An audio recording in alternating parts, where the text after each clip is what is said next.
चलो, तो लास्ट हमने क्या पढ़ा था, एक बार झट सर रिवाइज कर लेते हैं 1 मिनट के अंदर बच्चों। और मेरा ये 1 मिनट का वीडियो शॉर्ट्स बना के ना डाल दिए यूट्यूब पे।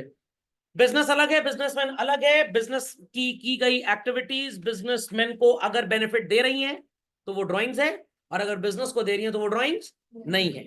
अगर बिजनेसमैन ने बिजनेस के लिए कुछ खर्च किया तो वो एक्सपेंस, अपने लिए खर्च किया तो drawings. I am not saying, who is saying? Business entity.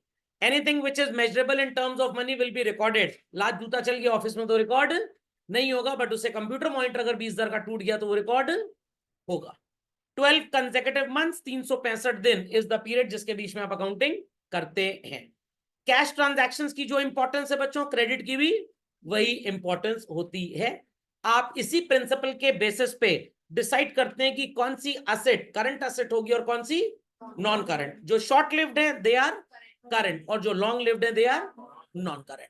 तो ऑफिस के अंदर रखी हुई कुर्सी नॉन करंट होगी, बट दुकान में बिकने वाली कुर्सी इज करंट होगी। इज दैट क्लियरली अंडरस्टूड और नॉट? पक्का? जब भी घर वाले घर से बाहर जाते हैं आप हर चीज को बेचने पे रेडी रहते हैं। जब वो घर के अंदर रहते हैं आपकी हिम्मत नहीं किसी को आप बेच लें, सर हम समझ गए। उनके एब्सेंस में हर चीज करंट असेट, और उनके प्रेजेंस में हर चीज नॉन करंट असेट। फिर मम्मी भी आपको करंट असेट बना देंगे रांची पागल खाने बेच के। चलें आगे बच्चों, चलिए। देयर आफ्टर जब गुड्स बिकेंगे, ओनरशिप ट्रांसफर होगी, तभी प्रॉफिट रिकॉर्ड होगा। कैश पहले मिले बाद में मिले कोई फर्क नहीं पड़ता। Got it? Clear children?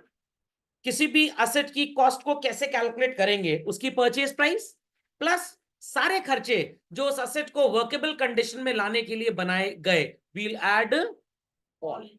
Got it clear? Matching concept, कौन सी शर्ट के साथ कौन सी पैंट पहनेंगी ये मैचिंग नहीं होगी।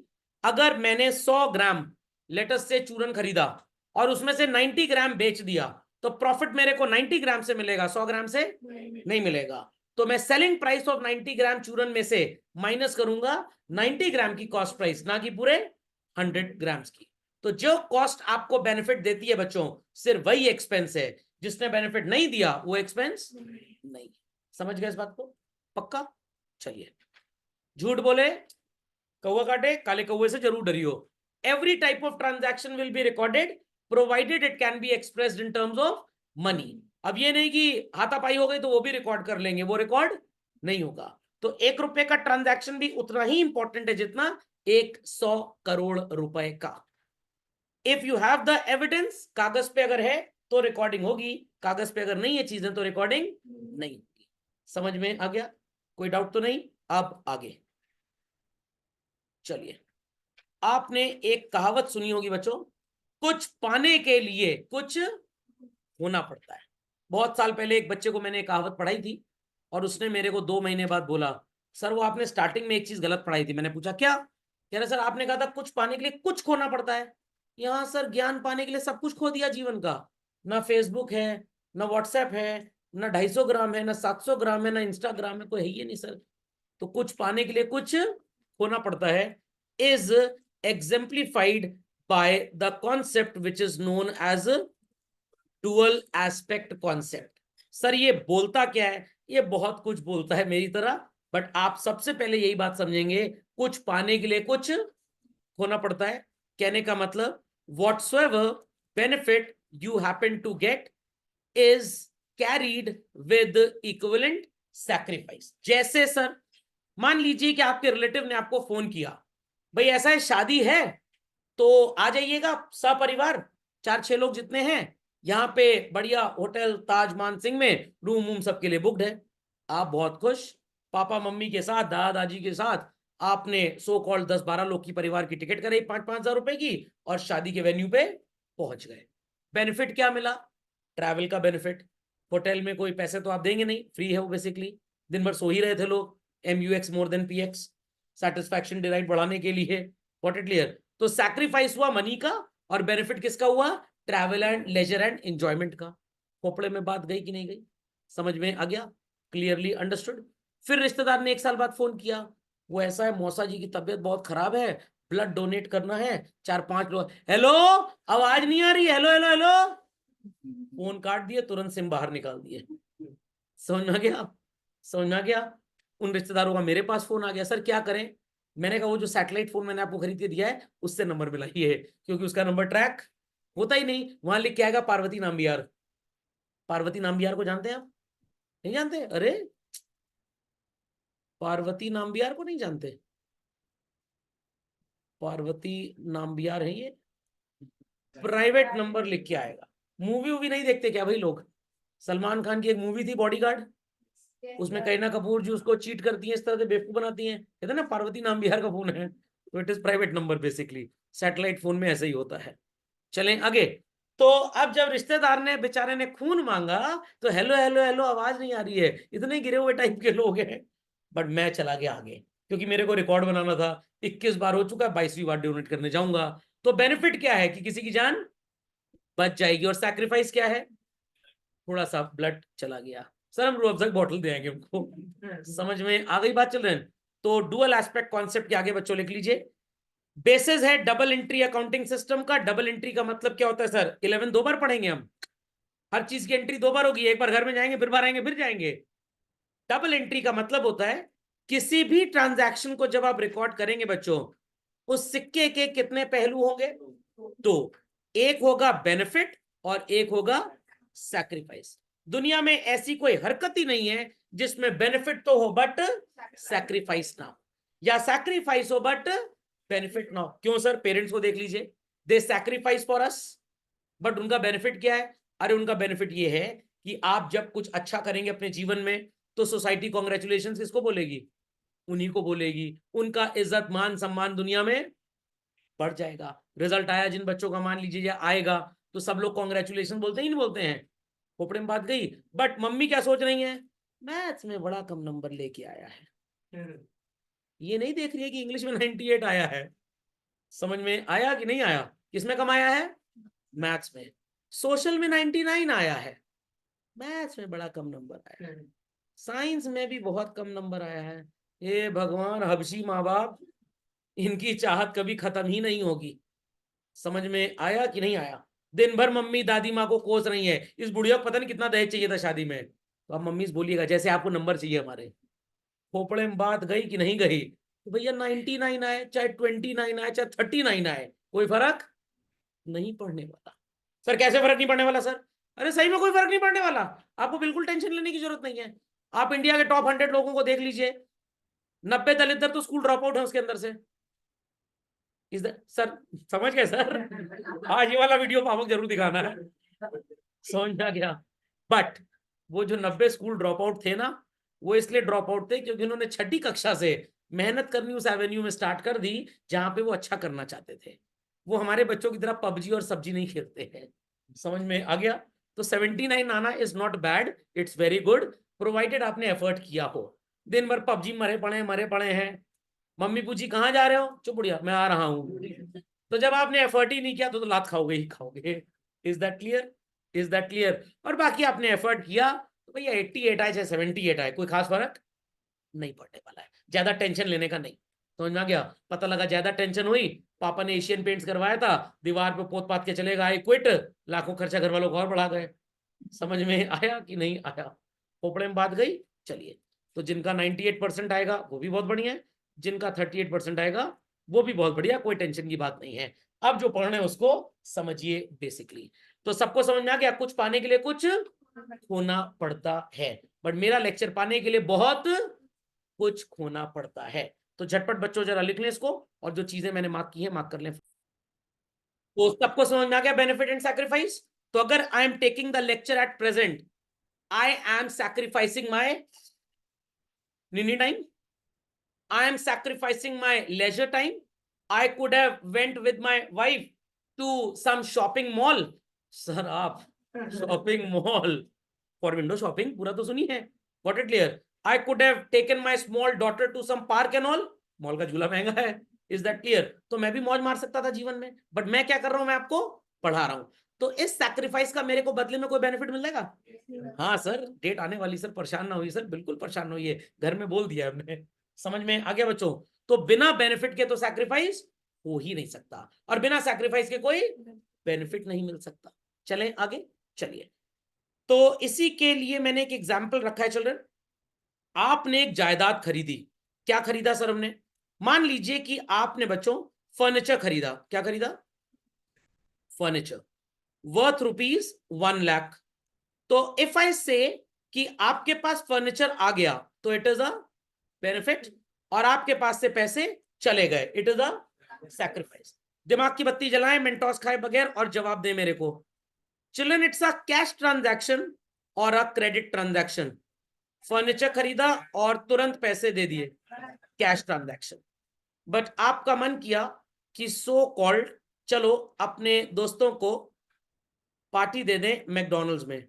आपने बर्गर्स ऑर्डर किए मैकडॉनल्ड्स में जाकर, और मैकडॉनल्ड्स ने आपको बर्गर्स सप्लाई कर दिए। दोस्तों ने बर्गर खाया एज यूजुअल, दलिदर बोले बहुत बढ़िया बहुत बढ़िया। तो अल्टीमेटली आपके दोस्तों को उन बर्गर्स से और आपको पार्टी देने से क्या हुआ चलन? बेनिफिट। 11 करोड़ का बिल आ गया। आपने मैकडॉनल्ड को बोला भाई पैसे तो है नहीं, लाओ बर्तन मांज दें। मैकडॉनल्ड कह रहा लगता है सर के स्टूडेंट हो, बड़े स्मार्ट हो, बर्तन तो है ही नहीं हमारे यहाँ, लाओ ट्रे मांज दें। ट्रे में भी एक पेपर लगा था, तो पैसा तो नहीं है भैया। तो उंगली तो काटेंगे नहीं अक्षय कुमार की तरह हॉलीडे मूवी में, खून फैल जाए गंदगी हो जाएगी। समझ में आ गया? बंद आपको करेंगे तो आप एब्डक्शन का केस लगा देंगे, किडनैपिंग का केस लगा देंगे। तो वो आपसे बोलेंगे जाओ कुछ दिन बाद पैसे दे देंगे तो शराब दे देंगे, ट्रक के नीचे आ जाओगे, और ट्रक वाला पलट जाएगा और ट्रक वाला मर जाएगा, फिर तुमको जेल हो जाएगी। तो किसने बच्चों यहाँ पे त्याग किया आपको सर्व करने में? मैकडॉनल्ड्स ने। ये किस प्रकार का ट्रांजैक्शन था बच्चों? It's a credit transaction. So मैंने दोनों एग्जांपल्स दे दिए, कैश का भी और क्रेडिट का भी। सर वो जो विजय माल्या लोन लेके गए थे, तो बैंक ने सैक्रिफाइस किया मनी देने का, और विजय माल्या को बेनिफिट मिला मनी लेने का। कल को जब वो रीपेमेंट करेंगे, सर तमीज से बोलिए, mind your language, please don't use abusive language, वो कहां वापस करेंगे? चलिए मैंने लोन लिया था मैं वापस करूंगा, तो जब पैसे वापस जाएंगे तो मेरा सैक्रिफाइस और बैंक का बेनिफिट। समझ में आया कि नहीं आया? नहीं समझ में आया? समझ में आ गया? मम्मी से बोल के गए जा रहे क्रिकेट खेलने, टूर्नामेंट है। मम्मी देखिए फोन पे बात कर रहा है, हाँ चंडीगढ़ पे लगाओ ₹5। क्रिकेट में खेलना था या क्रिकेट पे खेलना था, क्लियर नहीं किया आपने। मम्मी गुस्सा भरा हुआ था, समझ में आ गया? कुछ मैं फोन करके नींबू मिर्चा छिड़क दिया, भाभी जरा ध्यान दीजिए आजकल के बच्चों के पांव ऐसे ही भटक रहे हैं, पहले तो मैं 2 डंडा खींच के पैर पे मारी। मम्मी का बेनिफिट क्या हुआ? गुस्सा शांत। सैक्रिफाइस क्या हुआ? 25 जूल एनर्जी खर्च हुई है उनकी। समझ में आ गया? चलिए सर न्यूटन भी आपका किराएदार हो गया अब तो। समझ में आई बात कि नहीं आई? फिर आपने कहा जा रहे हैं आज मैच ही खेलने जा रहे हैं। मम्मी सोची चलो इस बार सही बोल रहा होगा, टायर चला रहे हैं सड़क पे। समझ में आ गया? तो टायर चलाने में जो आपको मजा आया दैट इज बेनिफिट, और जो टायर घिस रहा है एनर्जी लॉस हो रहा है that is sacrifice. Is that understood? But हम उसी बेनिफिट और सैक्रिफाइस को रिकॉर्ड करेंगे बच्चों, which could be expressed in terms of money. समझ में आ गया? तो प्लीज छापोफाई these examples in your notebook और इन योर नोट्स शीट। बच्चों डुअल एस्पेक्ट यही होता है कि हर ट्रांजैक्शन के 2 पहलू होते हैं, एक सैक्रिफाइस और एक बेनिफिट। Very good. तो बच्चों इस पे एक इक्वेशन बनी है जो स्टार्ट कुछ ऐसे होती है, इतना इन डेप्थ कोरल डाइव आपको किताबों में नहीं मिलेगी, तो ध्यान दीजिएगा। लेफ्ट साइड पे आपने क्या लिखा है बच्चों? बिलोंगिंग्स। और राइट साइड पे क्या लिखा है? Owings. Belongings in the language of commerce is called as ownership, and owing is called as what? Obligation. What we own is belonging and what we owe is an obligation. छोटा सा example, मेरा ये जो laptop है which I am using for taking the class, ये मैंने Lenovo वालों से खरीदा और मैंने बोला कि पैसे अभी नहीं है बाद में दे दूंगा। तो this laptop I own this, to whom am I indebted, to whom I am supposed to pay the money, to whom I am obliged to pay the money? To Lenovo people from whom I have bought this. खोपड़े में बात गई कि tangent भी नहीं बना? गई ना? टेंजेंट जानते हैं ना? हाँ सर, जब पौधा ऐसे मर रहा हो तो डंडी लगा देते हैं, तो जहां पे उसकी गर्दन दबाते हैं डंडी के साथ, वही टेंजेंट है। हमारे मैथ्स टीचर ऐसे ही पढ़ाते थे, पॉल सर। तो ये बात सबको समझ में आ गई? What we own children is asset and what we owe is owings. तो फर्नीचर आपने खरीदा, आप उसको यूज करेंगे, हाँ सर एम्प्लॉय मर जाएगा उसी में बांध के चिता जला देंगे उसकी। बेसिकली बेनिफिट मिलेगा। और अगर आपने पैसे तुरंत दे दिए तो you sacrifice for what, cash. और अगर उधार में खरीदा तो this side who is sacrificing for you while giving furniture, supplier. Is that clear? तो एक बात आपको क्लियर हो गई, ट्रांजैक्शन चाहे कैश का हो चाहे क्रेडिट का हो, this equation belonging equals to owings always hold good children. Left side पे चेंजेस नेग्लिजिबल आएंगे, ज्यादा चेंजेस कहां पे आएंगे? राइट साइड में। तो benefit in accountancy is called as what children? Debit, and sacrifice is called as credit. Debit is derived from the word children debre, and credit is derived from the word credere. For debit we write what children? dr, and for credit we write what? benefit equals to sacrifice. This whole derivation went well, whole derivation went well. आप आज अपने घर में रात को dinner करेंगे? नहीं sir, पड़ोस में एक अंकल है सर, 15 दिन पहले निपट गए थे, आज उनके यहाँ सर पार्टी है। नालायको तमीज से बोलो, 13वीं खाना पार्टी है। समझ में आया कि नहीं आया? वहां पे आप जाएंगे, मृत आत्मा की शांति के लिए पूजा अर्चना प्रार्थना करेंगे, थोड़ा सा खाना मेरे लिए भी साइड में निकाल के आप रख देंगे। तो जो आपने प्रार्थना की, अपना समय दिया, दैट इज अ सैक्रिफाइस। और जो ठूसे 50 कचौड़ी, दैट्स अ बेनिफिट। समझ में आया? शादी ब्याह में गए, 2100 शगुन दिया पापा ने कहा जरा तमीज से खाना, पिछली बार तुम 3 किलो अनानास खा गए थे। यहाँ पे सब बातें बना रहे थे हमारे लिए कि देखिए एक्स अंकल का लड़का कैसा है। अब आपने कहा मैं सो कॉल्ड लपेट लूंगा एक शॉल और अंदर खाता रहूंगा। 1100, 2100, 5100 के लिफाफे गए, खाया तो आपने 11,000 का ही है, बट माना जाएगा कि अगर लिफाफा 2100 का था तो खवाई भी 5100 या 2100 की ही हुई है, क्योंकि मॉनेटरी टर्म्स में मनी को ही आप मेजर कर पाएंगे। 3 किलो से 5 किलो संतरा, 2 किलो आलू बुखारे को मेजर। और कुछ लोग तो कार्गो पहन के जाते हैं, घर आगे बोले पापा 15 कचौड़ी इधर रख के लाए लेफ्ट साइड में, पनीर की सब्जी का पन्नी लेगा तो बांध लाए हैं, वो नाश्ते का भी इंतजाम कर लेते हैं। Is that understood? तो ये सब हरकतें मत करिएगा, क्योंकि आप कुछ भी करेंगे ना तो बातें सब मेरे ऊपर आएंगी, जैसे टीचर सिखा रहे हैं वैसे बच्चे कर रहे हैं। नहीं सर, हम तो इकोनॉमिक्स का MUX मोर देन PX कर रहे थे, satisfaction derived is more than price paid. समझ में आ गई बात बच्चों? तो अकाउंटिंग की भाषा में हमने एक इक्वेशन बनाई, आलू इक्वल्स टू कचालू प्लस लालू, asset equals to capital plus liability. मतलब जो भी बिजनेस में बिलोंगिंग है, या तो वो ओनर अंकल ने कंट्रीब्यूट की, और it may be contributed by some outsider. जो भी ज्ञान आपके पास है बच्चों, वो आपकी एसेट है। Either it is self acquired और you acquired it from somebody. क्या कोई तीसरा रिसोर्स हो सकता है? नहीं हो सकता। तो सर ये पढ़ते क्यों है, मतलब इसको क्यों पढ़ाया जाता है, ये आपके मन में आ रहा होगा। ये इसलिए पढ़ाया जाता है बच्चों, ये अकाउंटेंसी का थर्मोमीटर होता है। क्या होता है? थर्मोमीटर। आप हर ट्रांजैक्शन को इस एक्सरे मशीन के ऊपर रखेंगे और ये पता लग जाएगा कि इनके शरीर में 306 हड्डी है या नहीं है। तो ये एक थर्मोमीटर है जो हर ट्रांजैक्शन की वैलिडिटी को चेक करेगा। आई रिपीट, हर ट्रांजैक्शन की वैलिडिटी। सर क्या वैलिडिटी? कि भाई benefit is getting equal with sacrifice और not. I repeat, benefit is getting equal with sacrifice और नॉट। एंड ये बेसिक्स है हर उस स्टूडेंट के लिए जो आज तक टेक्निकली मैथ्स जानता था और आज उसे एक सब्जेक्ट पढ़ना है जिसको कहते हैं अकाउंटेंसी। तो आपका यहां धर्म परिवर्तन हो रहा है। और ऐसा धर्म परिवर्तन नहीं हो रहा, सरकार को ना बताना, बुलडोजर चला देंगे घर पे, कि मैथ्स को कैसे कन्वर्ट करेंगे आप अकाउंटेंसी में। ये अकाउंटिंग इक्वेशन एक मॉडेम की तरह है, एनालॉग सिग्नल को कन्वर्ट करता है डिजिटल सिग्नल में, मॉड्यूलेटर, और फिर डिजिटल सिग्नल को कन्वर्ट करता है कंप्यूटर से लेकर एनालॉग सिग्नल पे, डीमॉड्यूलेटर। समझ में आई बात या बिल्कुल भी नहीं आई बात? पक्का समझ में आ गया? तो asset equals to capital plus liability. तो ये एक तरह की टेस्टिंग डिवाइस है, इसमें टेस्टिंग हो जाएगी कि भाई हमारा transaction benefit equals to sacrifice को सपोर्ट करता है या नहीं।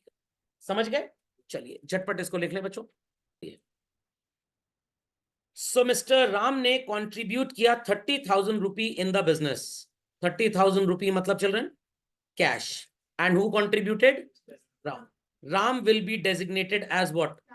Capital, and cash will be called as an asset. देखिए बच्चों, both sides are being equal और अनइक्वल, इक्वल। इस सेंटेंस में चिल्ड्रन क्या कोई आउटसाइडर आपको नजर आ रहा है? No. Had there been some outsider, यहां पे भी वैल्यू लिखते, और जो वो कंट्रीब्यूट करता कॉरेस्पॉन्डिंगली वो आपके पास आता, वो आपकी बिलोंगिंग होती, and belonging is called as asset. तो आपके घर में जितनी भी चीजें हैं बच्चों, दे आर योर एसेट्स। पापा मम्मी ने अपने पास से खरीदी तो कैपिटल, और लोन पे खरीदा तो liability. Is that clear? Another example, mister Ram का बिजनेस था, इन्होंने लोन लिया। किससे लोन लिया?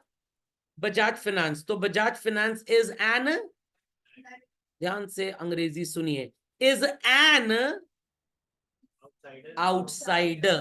Outsiders in the business are called as what, children? Liabilities. क्या लिया हमने इनसे children? Loan. In which form money is coming children?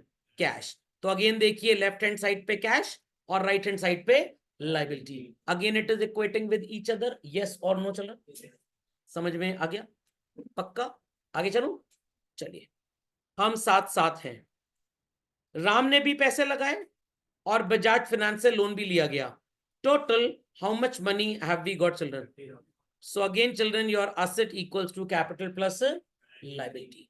तो तीनों में से क्या कोई भी ऐसा ट्रांजैक्शन था जहां पे इक्वालिटी ना आई हो? नहीं था। तो equality will be there always, it depends. लिखना क्या है, समझ में आ गया? मार्किंग कर लें बच्चों, जैसे मैंने की है। तो children, if I hide out this what is called as 30,000 from you, और मैं आपको बता दूं कि असेट 50 की है और लाइबिलिटी 20 की है, तो यू कैन कैलकुलेट दिस 30,000 और not? If I hide out this from you and I say asset is of 50 and capital is of 30, can't you calculate liability? If I hide out assets from you and tell you that liability is 20 and capital is 30, can't you calculate asset? हो जाएगा। ऐसे basic दो कौड़ी के numericals भी आपको कभी कभी एग्जाम में पूछ लिए जाते हैं। Is that understood well? चलिए, लेट्स प्रोसीड फर्दर। सारे कॉन्सेप्ट्स यहां तक समझ में आ गए बच्चों?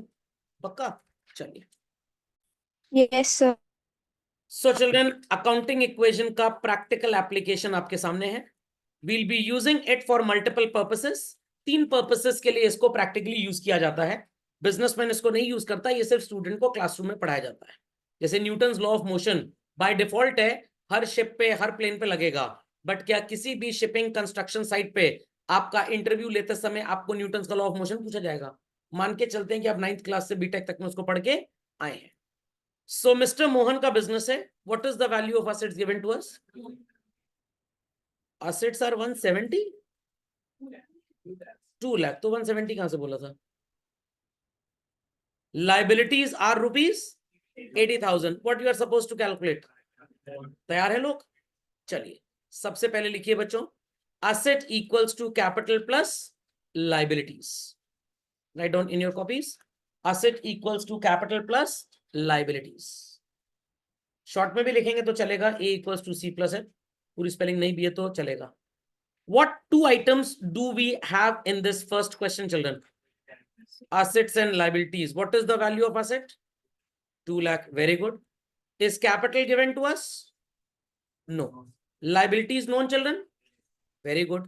Transposition effect सबको आता है अलजेब्रा का? C को चाहे तो इधर ही रखिए। 80,000 लेफ्ट साइड पे जब राइट से जाएगा बच्चों, साइन क्या चेंज हो जाएगा? माइनस। कैपिटल की वैल्यू क्या आएगी? 1,20,000. Is it a very great rocket science to understand? बस सर, इतना ही होता है अकाउंट्स में। मैंने पहले ही बोला है, 2 कौड़ी का दलिद्र सवाल है, शायद कभी कभी पूछ लिया जाए, नहीं तो ये सब कुछ होता नहीं है। ये वही फ्री की आइसक्रीम है जो थोड़ी सी आपको बास्किन रॉबिन्स वाले खिलाते हैं, जब खरीदने जाते हो तो पता लगता है 150 रुपए की थी। Got it? चलिए, second and third people are suppose to do it on their own fast. Question number 2 children, assets are how much? 4 lakh. Capital is 3 lakh. चलिए यहां पे अप्लाई कर लेते हैं। Here assets are given to us, capital is also given to us. आपको क्या calculate करना है चिल्ड्रन? लायबिलिटी। तो अब आपकी लायबिलिटी की वैल्यू क्या आ जाएगी? 1। 1 lakh. ये 4L और 3L मत लिखिएगा, यहाँ L का मतलब लल्लू हो जाएगा आपकी कॉपी में। Okay, the next one, asset equals to capital plus liabilities. What is the value of assets given to us children? नहीं दिया, ठीक है। Capital is 5 lakh and liabilities, what is the value of assets children? 5 lakh 80. 5,80,000. People understood. चलिए, ये accounting equation का सबसे घटिया इस्तेमाल है, बढ़िया वाला भी आपको सिखा दूंगा अगले लेक्चर्स से। आते हैं बच्चों हम अपनी आखिरी कैटेगरी में, जिसके साथ हमारा आखिरी चैप्टर अकाउंटेंसी का थ्योरी का हो जाएगा राम राम सत्य। सो इन्हें बोलते हैं चिल्ड्रन कन्वेंशंस। क्या बोलते हैं? Conventions. Conventions are those concepts which vary country to country. Different type of organizations in the same country may use it differently. So modified principles, modified concepts are called as what? Conventions. तो इन सब को ultimately एक नाम से पहचाना जाता है, that is called as accounting postulates. 3 categories में बच्चों ये बटे होते हैं। The first category is principles, practically वो जो थियोरेटिकली ही अप्लाई होते हैं। देन वी हैव कॉन्सेप्ट्स जो प्रैक्टिकली अप्लाई होते हैं, and then we have modified concepts which are practically called as what children? Conventions. तो अगर आप कभी ठीक ठाक किताबें पढ़ें तो आपको इन सबको एक हेडिंग के अंतर्गत पढ़ने का मौका मिलेगा, titled as accounting postulates. Accounting postulate, समझ में आ गया? मतलब which is the foundation stone, basically which is the foundation stone. अगर आपको याद हो, मैंने आपको किसी जमाने में बच्चों एक्सपेंस की डेफिनेशन पढ़ाई थी, शॉर्ट टर्म बेनिफिट डिराइव, और ये चलता है मैचिंग प्रिंसिपल के बेसिस पे। याद करिए एग्जांपल, बिजनेसमैन ने 1,20,000 के गुड्स खरीदे थे बच्चों शायद। आउट ऑफ दैट 95,000 रुपीज के गुड्स को बेच दिया था 1,35,000 में। तो एक्सपेंस की डेफिनेशन में कितनी वैल्यू आएगी? 95। Remaining 25 you were not able to sell. This is called as what children? Stock. This is called as what? Stock. खोपड़े में बात गई, नहीं समझ में आया? समझ में आ गया? समझ में आ गया? तो अगर आपने एक्सपेंस में ये बात पढ़ी तो अल्टीमेटली ये किस प्रिंसिपल के अकॉर्डिंगली आपको बताई गई बच्चों? Matching principle. तो had there been no matching principle, everybody would have assume कि कॉस्ट क्या है? 120, रेवेन्यू सेलिंग प्राइस कितना है? 135, प्रॉफिट कैलकुलेट होके कितना आता बच्चों? 15, और आप जेल में चले जाते हैं, क्योंकि आपका एक्चुअल प्रॉफिट कितना था? 95 से 135 के बीच में चिल्ड्रन 40,000 रुपीज। नहीं समझे बात को? पक्का?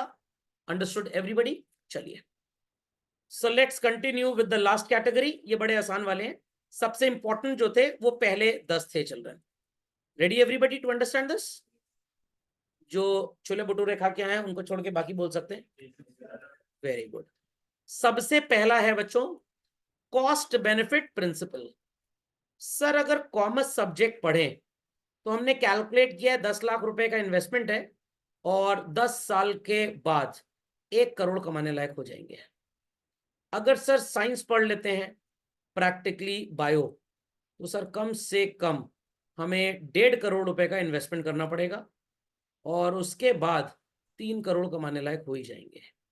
और कहीं इंजीनियरिंग फील्ड में चले गए सर तो समय अगेन लगभग 12 साल का लग ही जाएगा ठीक ठाक, और सर कमा भी लेंगे मान के चलिए 2 करोड़ रुपए। अब यहाँ पे आपने सोचा सबसे ज्यादा एडवांटेज क्या पढ़ने में मिल रहा है आपको? कॉमर्स। 10 लाख या 10 साल जो भी है, मतलब टाइम लगेगा आपको और आप 1.5 करोड़ कमाएंगे। यहाँ पे टाइम भी ज्यादा है, ये बेसिकली ईयर्स है मान लीजिए, टाइम भी ज्यादा है और पैसा डबल है। तो सर मेरा जो पुराना अर्निंग है वो भी तो मेरे को कुछ कमा के देगा। बहरहाल जो भी था, आपने सोचा that I will study this, जितनी मेरी कॉस्ट लग रही है उसके कंपैरिजन में बेनिफिट बहुत ज्यादा है। तो आपको अगर खुद रहना है तो प्रॉपर्टी ऐसी जगह देखिए, प्रॉपर्टी थोड़ी सी आपके मनपसंद होनी चाहिए।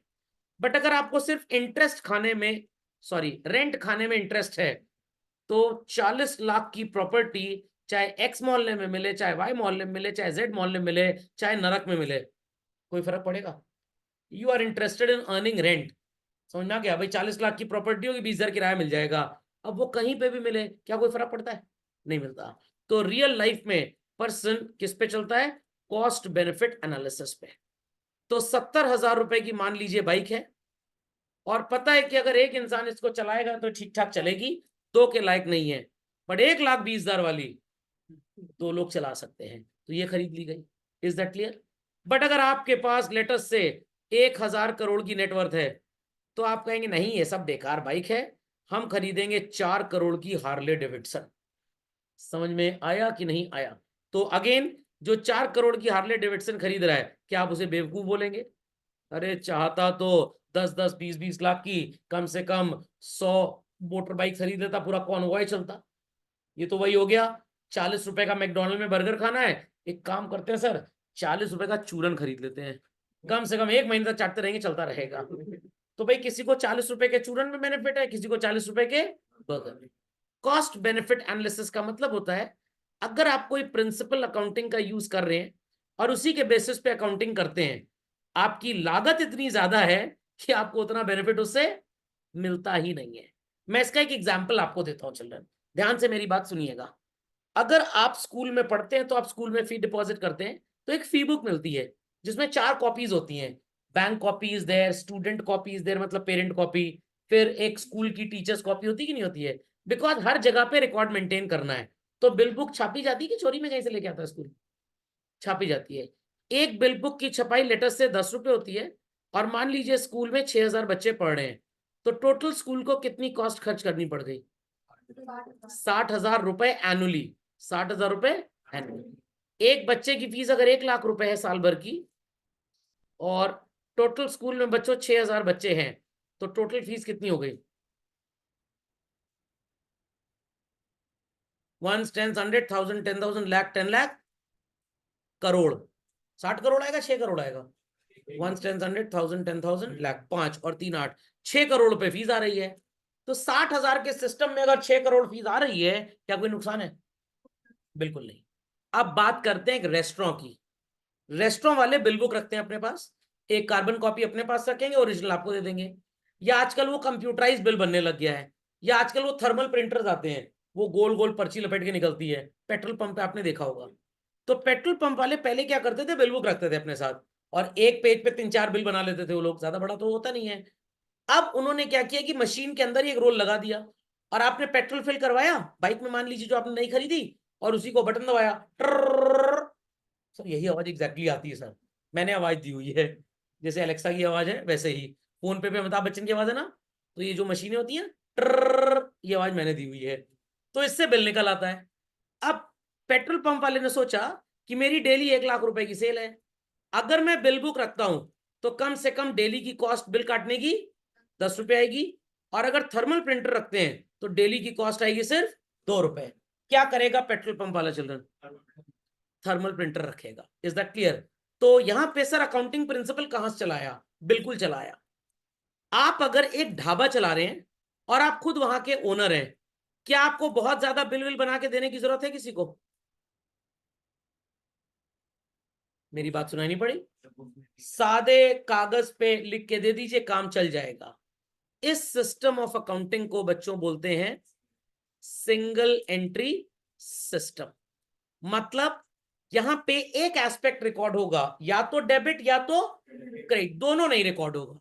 बट अगर आपका बिजनेस बहुत बड़ा है, लाइक अडानी एंड अंबानीज, और सब नौकरों के भरोसे चलता है, तो आपको बहुत ही ज्यादा कंडेंस्ड बुक्स मेंटेन करनी पड़ेगी, बहुत ही ज्यादा इंफॉर्मेटरी बुक्स मेंटेन करनी पड़ेगी, क्योंकि आप नौकरों के through books of accounts maintain करा रहे हैं, कोई गड़बड़ हो गया तो करोड़ों का नुकसान भी हो सकता है।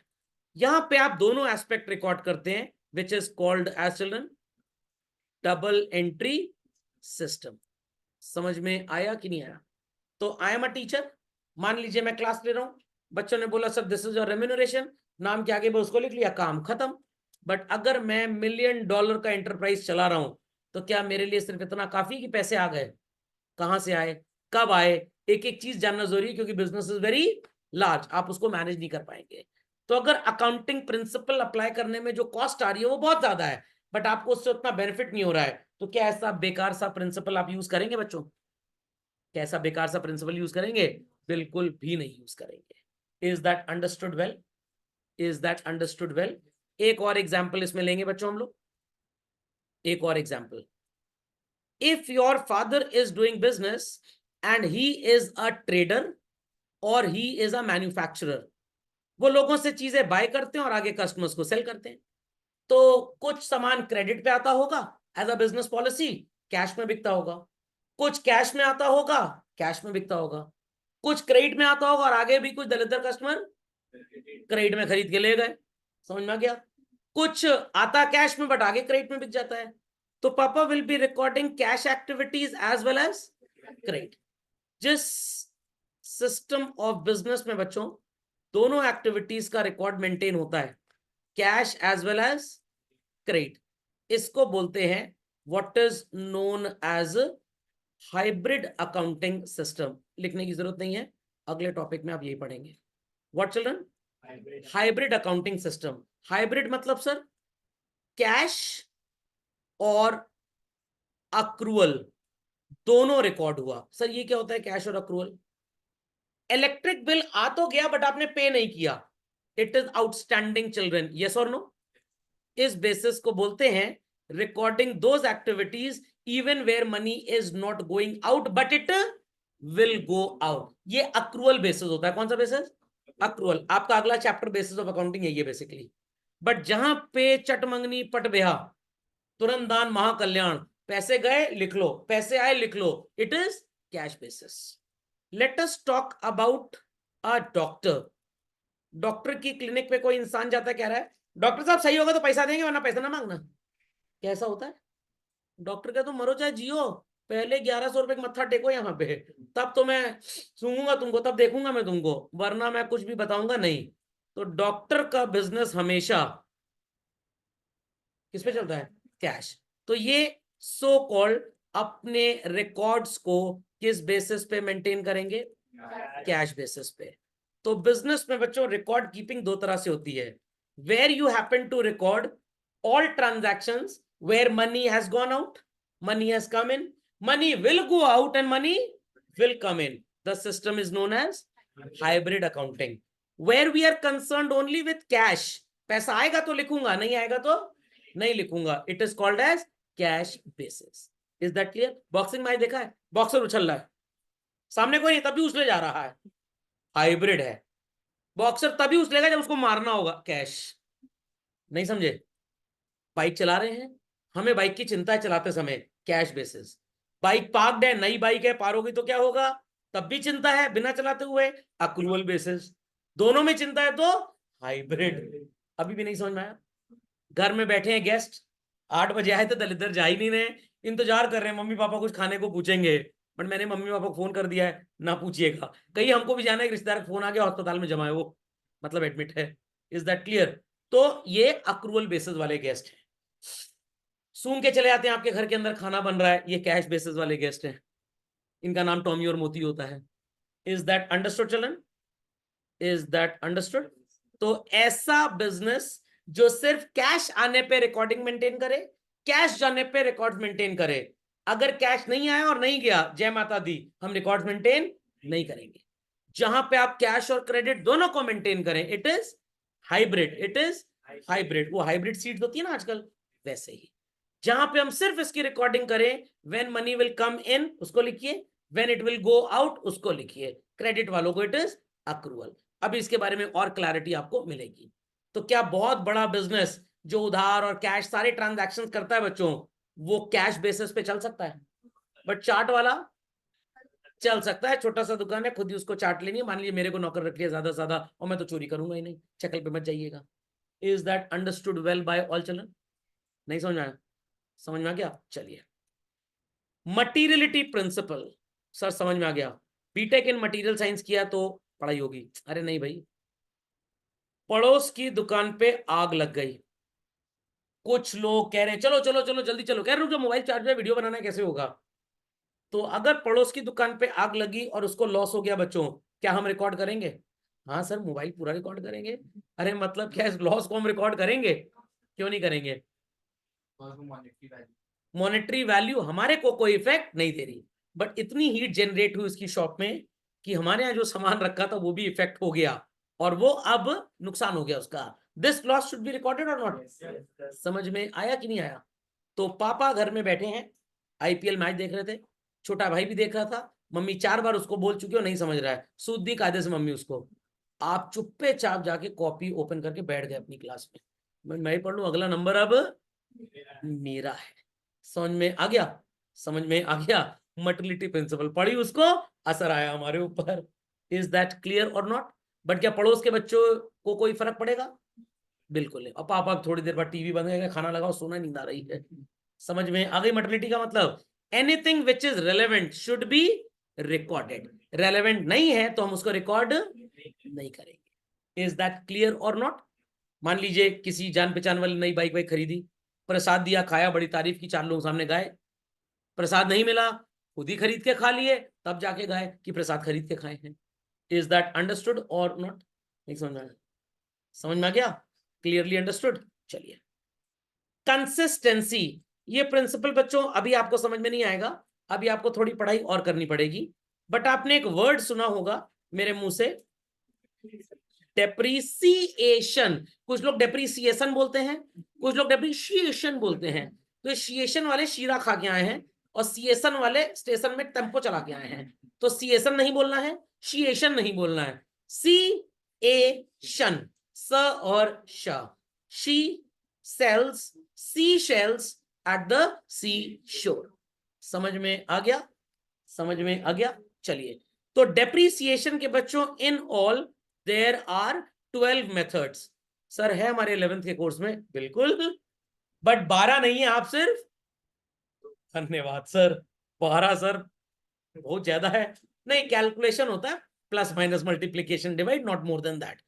12 मेथड्स हैं, जिसमें से इनकम टैक्स एक्ट चिल्ड्रन सिर्फ 2 मेथड्स को रिकॉग्नाइज करता है, स्ट्रेट लाइन मेथड और डब्बा मेथड, डिमिनिशिंग बैलेंस मेथड। दोनों एक तरह से, जैसे आप सिंपल इंटरेस्ट और कंपाउंड इंटरेस्ट पढ़ते थे 9th 10th में। नहीं सर, हम टॉयलेट चले गए थे सर जब टीचर पढ़ा रहे थे। तो जैसे सिंपल इंटरेस्ट और कंपाउंड इंटरेस्ट होता है बच्चों, वैसे ये मेथड्स होते हैं। तो अगर आप बैंक में जाएं तो बैंक आपको कौन से इंटरेस्ट के हिसाब से मनी इंक्रीज करके देता है चिल्ड्रन? Compound interest. बट आप अगर अपने दोस्त को लोन वगैरह देते हैं तो आप सिंपल इंटरेस्ट चार्ज करते हैं। Got it clear? तो अगर बैंक किसी ईयर में सिंपल इंटरेस्ट दे, किसी ईयर में कंपाउंड इंटरेस्ट दे, is it a fair practice? या किसी को सिंपल इंटरेस्ट दे, किसी को कंपाउंड इंटरेस्ट दे, is it a fair practice? No. तो ऐसे ही बच्चों अकाउंटिंग की ढेर सारी टेक्निक्स होती हैं। तो कंसिस्टेंसी प्रिंसिपल बोलता है कि इन टेक्निक्स को फॉर अ लॉन्ग पीरियड हमें चेंज नहीं करना चाहिए। जब मैं आपको ये चैप्टर पढ़ाऊंगा तब मैं इसको पूरा एक्सप्लेन कर पाऊंगा। इतनी बात समझ में आई कि नहीं आई? लास्ट, सबसे इंपॉर्टेंट, आपके घर में एक रिलेटिव आए एकदम नई नवेली BMW कार से, चाबी आपको दे दिए, आप बड़ा खुश,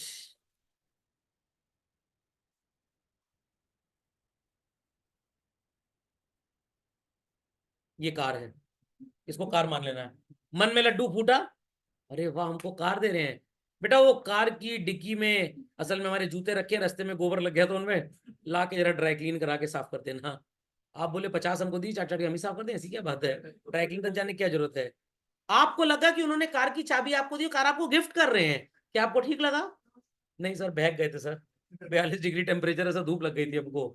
कंजर्वेटिज्म यही बोलता है, take into consideration all anticipated losses but do not anticipate any problem। और ऐसा तो दादी बोलती हैं, जब तक बेटा तरक्की ना मिल जाए ज्यादा मुंह फाड़ के गाने की जरूरत नहीं है, नहीं तो नजर लग जाती है। समझ गए सर, काला टीका लगाना है। तो अगर आप एक बिजनेसमैन है, आपको लग रहा है कि आपने 100 करोड़ की सेल की है and you have a strong belief कि आपके 10% जो कस्टमर्स हैं दे कुड रन अवे, तो आप 10 करोड़ रुपए का एक्सपेक्टेड लॉस अपनी बुक्स में रिकॉर्ड कर सकते हैं। बट अगर आपके कस्टमर ने आपसे सिर्फ किसी पर्टिकुलर प्रोडक्ट की अवेलेबिलिटी की इंक्वायरी की, क्या आप सेल के नाम पे रिकॉर्ड कर देंगे उसको? बिल्कुल भी नहीं। तो जब तक प्रॉफिट एक्चुअली में नहीं हो जाता तब तक आप उसको रिकॉर्ड नहीं करेंगे। बट अगर लॉस का एस्टिमेशन भी है तो आप उसको रिकॉर्ड कर सकते हैं। समझ में आ गया? तो आज आप घर जाएंगे क्लास के बाद, ये बिल्कुल मत सोचिएगा मम्मी रेड कार्पेट वेलकम करेंगी, और ये बिल्कुल सोच के चलिएगा बगल वाली आंटी कुछ काना फूसी करके गई हैं और मम्मी डंडा चप्पल लेके तैयार है हमारे ऊपर। इज दैट क्लियर और नॉट क्लियर? पक्का? तो ये होता है कंजर्वेटिज्म प्रिंसिपल। यस, हाँ, वेरी गुड। तो गर्व जी बोलना क्या चाहते हैं? मैं समझ गया पूरी बात, मैं दिल की बात समझता हूँ, सब बोला हूं मैं। ये कह रहे हैं कि सर अगर हम अपना एस्टिमेटेड प्रॉफिट या प्रॉफिट कम करेंगे तो सरकार को टैक्स कम मिलेगा।